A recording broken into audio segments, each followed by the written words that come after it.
Okay, so we're going to talk about this a little bit more definition and clarity. The pros and cons of being negative. First off, there's all pros, no cons. Yeah, so this is going to Facebook, YouTube, whatever. It's going multi-platform because I'm really getting tired of people not waking up to the reality that they need to wake up to in terms of yeah, it's things called division. Division is where you divide things, where you separate and make walls between you and another. Now, the problem with negativity, and I'm as much at fault for this as everybody else, is that once you start defining that someone is negative, you basically start building up a desire not to want to be around them.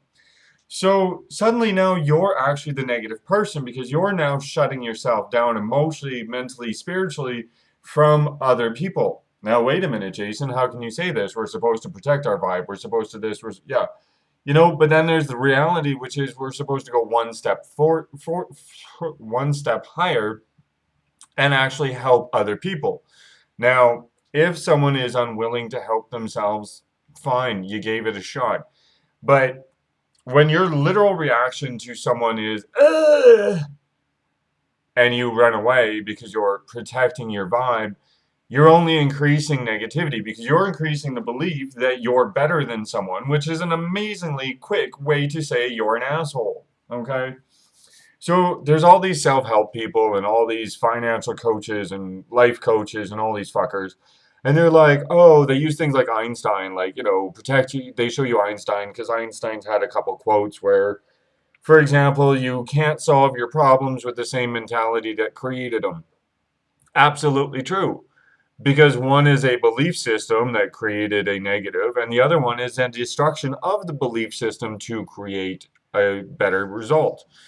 So, things like that. Like you have to go one more level. You can't just so, oh yeah, so like Einstein said this, and so like he must be right, because he was like smart and shit. So since I'm not smart like Einstein, I just can't know whether or not, what I should do personally because I'm not gonna think for myself because obviously that's dumb, right? Because obviously I'm dumb, I'm not Einstein, so why would I want to like, just be like, smart and think for myself? Like, why would I want to take what he told me and build on that like a smart person would? Because I'm not smart, I'm dumb. That's why I'm gonna follow what Einstein said.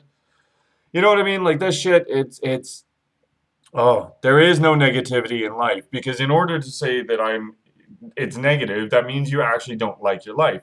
It's fine not to like something in your life, but you literally create everything in your life. So what are you saying to yourself when you're trying to avoid negativity? Because life is happening. Life doesn't know if it's positive. Life doesn't know if it's negative. Life doesn't give a shit. There's masculine and feminine. This is another way of looking at polarity and another way of looking at division. And now I understand that I'm a lot further ahead on the curve in terms of how long I've spent thinking about this stuff. But I've also exposed myself to things like Kabbalah, where Jewish mysticism, there is the right and left hand. And you have, in Kabbalah, there's the pillar of severity and the pillar of mercy. Now, when you practice magic, the entire purpose of going from one extreme to the next, i.e., from a negative to a positive, so to speak, is to learn how to use the energy. So if someone has a really well placed Venus, right? So they go play in Netzach, and they find that Netzach and the grade of Netzach is really easy for them. But then, they have opposition Mercury or a square to Mercury or some sort of astrological influence to Mercury that does not bode well, creates a set of problems for them.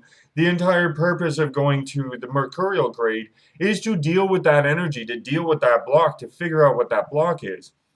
The thing is that people don't do this. People aren't even thinking about getting rid of a block. They're just immediately like, "Oh no, sorry, this is wrong. This doesn't work for me. This is negative. I don't like this. Ew.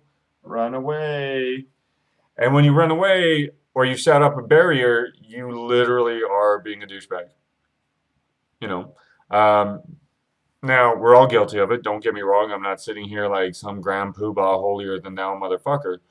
because I have issues with people for different reasons. But the thing is that when I have an issue with a person, I'm first looking at what it is in me that is reflected in them and why this is triggering me.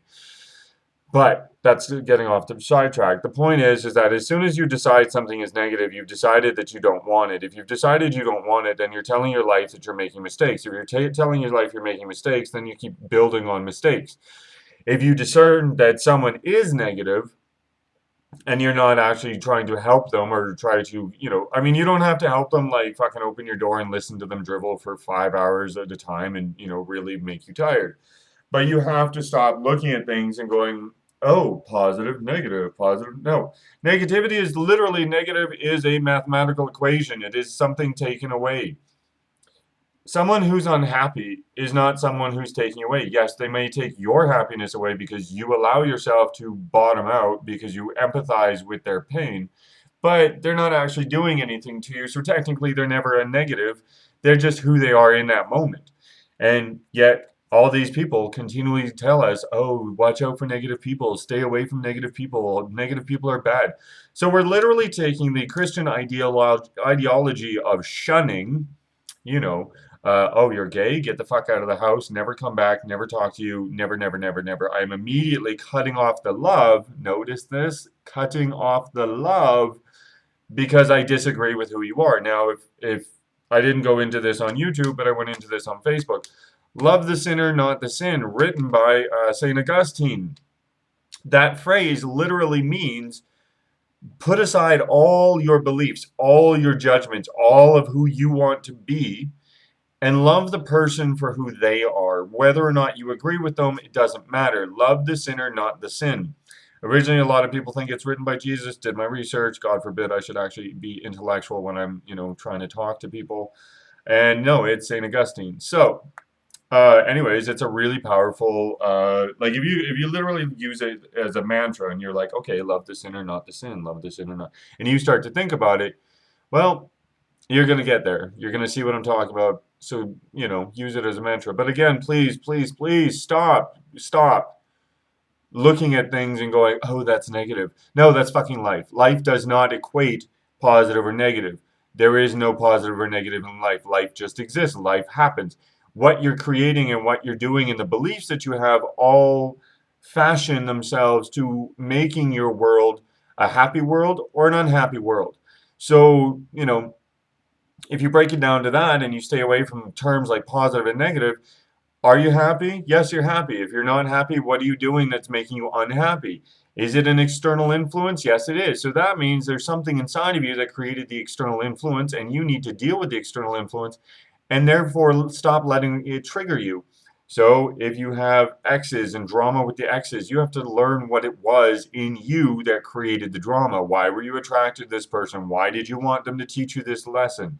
Why do you need to sort this out for yourself?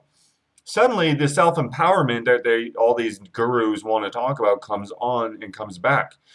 But if you sit there and like, oh my God, he's negative, I'm staying away from her. You're literally cutting love from yourself and you're cutting love from them. So, this is something that I'm trying to get back on track with because the more I journey and the further I go, the more deeply I connect to source, self, and soul. And the more I want to love people, regardless of how I feel, because how I feel is the ego. And if it's feelings, you can go like Muji. Muji says, feelings just come and go. They don't have any representation. Because truth is, you're brilliant, you're beautiful, you're light, your love, your happiness, your joy, your life. So can we stop making life sound like it's full of demons and darkness and evil ways and stop ostracizing people and pushing people out because we don't have the tools to deal with them? You have the tools. It's called love. So if someone's being negative, love them. Show them that they can be healthy and happy and true. Don't be like, okay, Susan, you're just a bitch. Get away from me. I don't need to deal with you. Because, all these people on Facebook that claim to have all this money and are doing all these things, they tell me not to. Well, they're doing it wrong. Because telling Susan she's just a bitch only reinforces Susan's pain. Susan doesn't need to be in pain, neither do you. You would reinforce the pain by calling Susan a bitch. And then Susan takes being called a bitch and, uses that against herself and goes and drinks some more. Like there's cycles here, and that's what's being created with negativity and the idea of negativity You're just creating horrible cycles and unhappiness. Stop it. Create more love.